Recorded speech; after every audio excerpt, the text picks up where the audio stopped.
नमस्कार, आप देख रहे हैं रफ्तार मीडिया। मैं हूं आपके साथ रक्षंदा खान। आगे आप मेरे साथ देखेंगे उत्तराखंड की तमाम छोटी बड़ी खबरें विस्तार से, लेकिन उससे पहले नजर डालते हैं इस वक्त की हेडलाइंस पर। बीजेपी ने जारी किया घोषणा पत्र। युवाओं, महिलाओं, किसानों समेत हर वर्ग को साधने की कोशिश। कांग्रेस का पलटवार, बीजेपी के घोषणा पत्र को बताया जुमला पत्र। देवभूमि में योगी बाबा ने गरमाया चुनाव प्रचार प्रसार। रुड़की और देहरादून में विजय संकल्प रैली निकालकर बीजेपी प्रत्याशियों के समर्थन में जुटाया माहौल।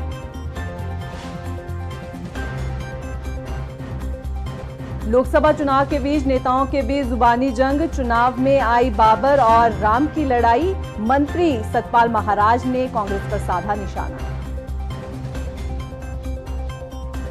लोकसभा चुनाव को लेकर जनता की मिलीजुली प्रतिक्रिया। स्थानीय प्रत्याशियों के नाम पर जनता को नहीं कोई सरोकार। मोदी चेहरे पर वोट देने की हो रही तैयारी।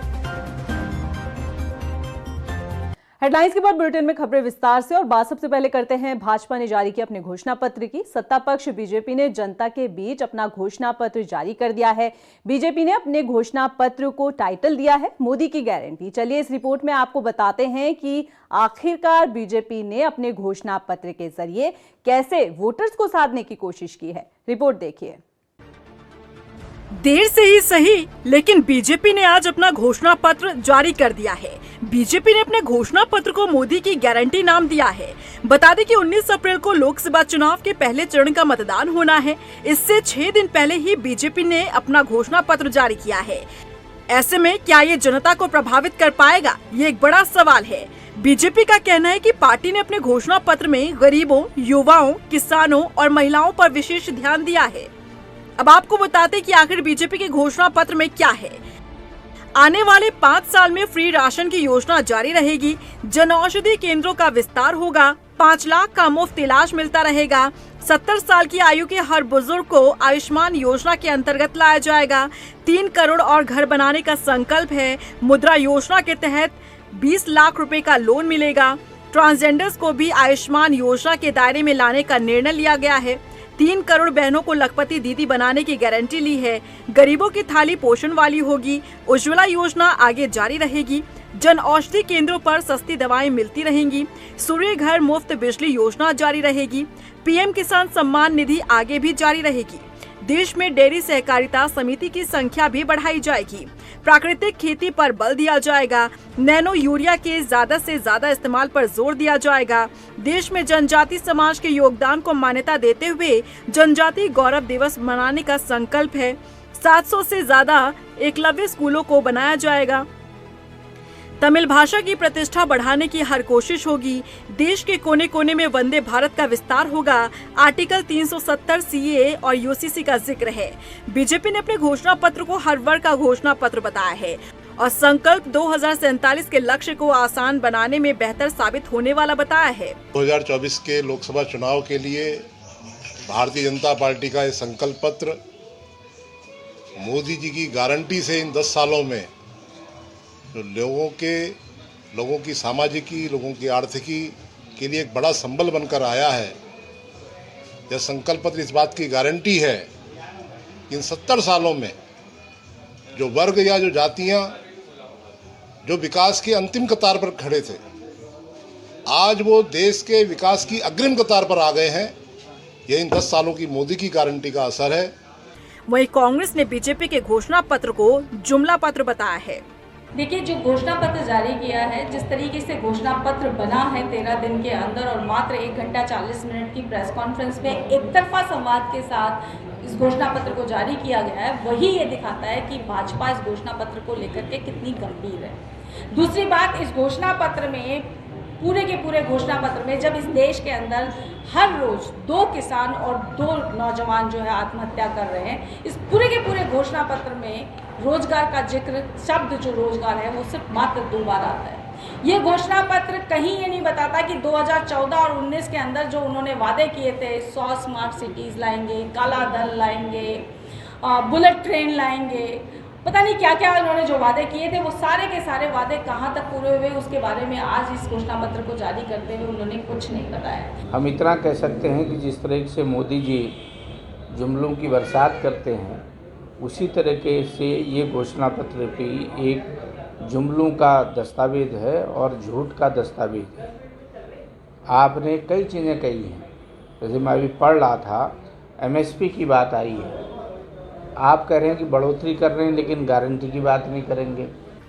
चुनाव के वक्त सियासी दल अपने घोषणा पत्र के जरिए वोटर्स को आकर्षित करने का काम करते हैं। भले ही कांग्रेस अपनी तैयारी में पीछे रही हो, लेकिन घोषणा पत्र जारी करने में बीजेपी से आगे निकल गई। हालांकि अब देखना होगा कि दोनों ही राष्ट्रीय पार्टियों के घोषणा पत्र का कितना असर वोटर्स पर पड़ता है।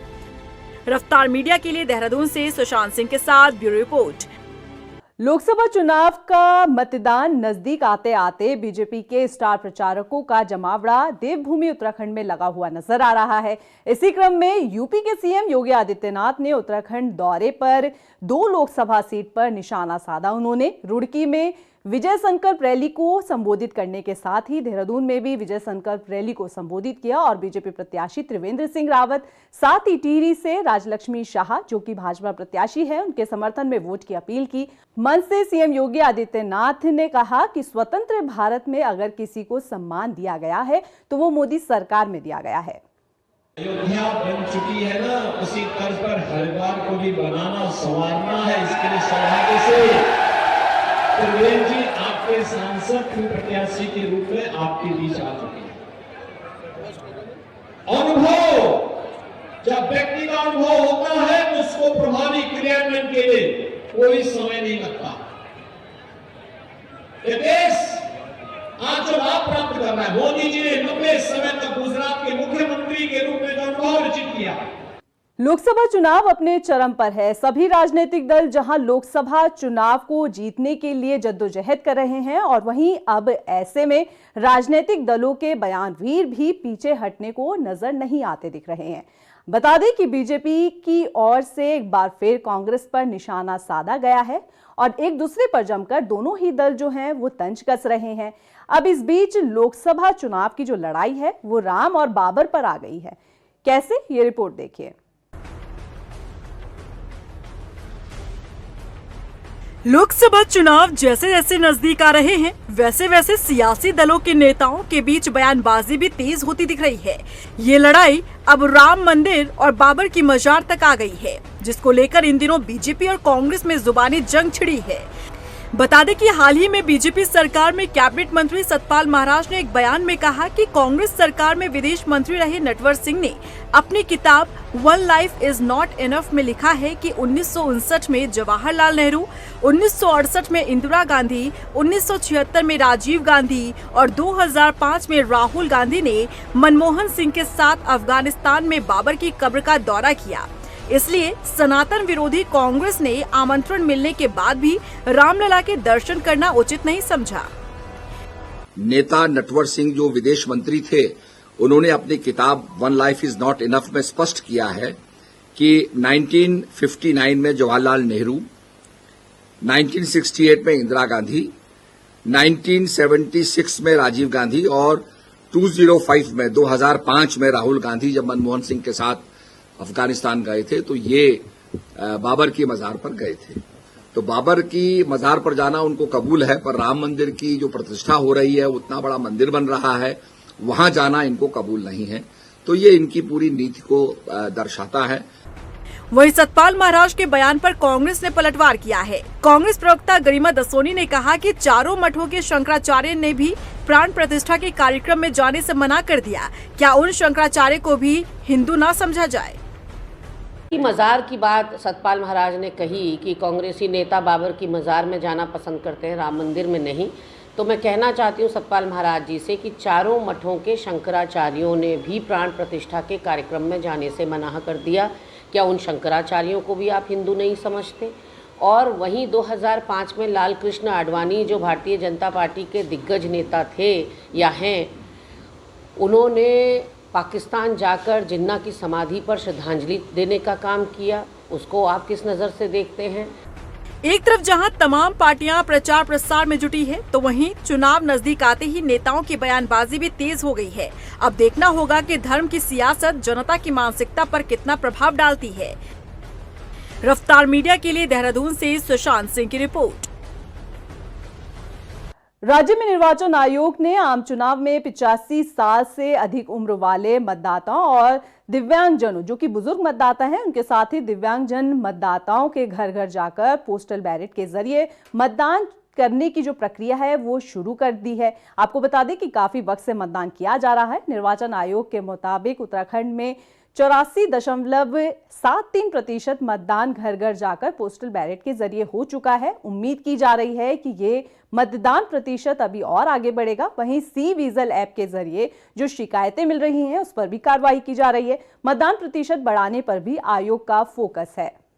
हमारा पोस्टल वोटिंग काफ़ी अच्छा हो गया है। अराउंड 90 अगर विधानसभा की वो देखेंगे प्रतिशत होम वोटिंग का, वो 94.66 है। हमारा 94.73 हो गया है, मतलब हम पार कर लिया है उससे विधानसभा से।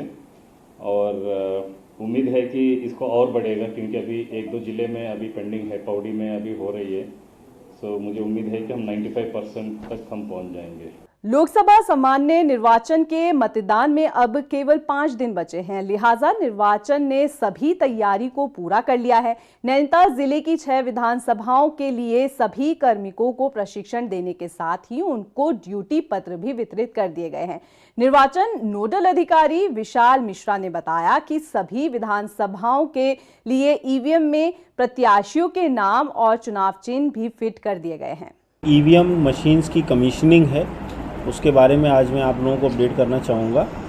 सबसे पहले तो हमारे यहाँ कुल 6 सीट हैं विधानसभा नैनीताल जनपद में, और उसमें से 5 जो हैं वो नैनीताल उधम सिंह नगर सीट में है और रामनगर गढ़वाल सीट में है। तो जो 5 हमारी सीटें हैं उसकी ईवीएम कमीशनिंग की रिपोर्ट कुछ इस प्रकार है, जिसमें 1242 BU, 1059 CU और 1275 वीवीपैट जो कमीशन कर लिए गए हैं, और इसमें 17 BU, 252 CU और 61 वीवीपैट जो है वो टेक्निकल रीजन से फिट नहीं थे, उनको रिजेक्ट किया गया है। देहरादून के पौष इलाके वसंत विहार क्षेत्र में दिन दहाड़े हथियारों से लैस 3 बदमाशों ने फल कारोबारी के घर पर लूट की घटना को अंजाम दिया।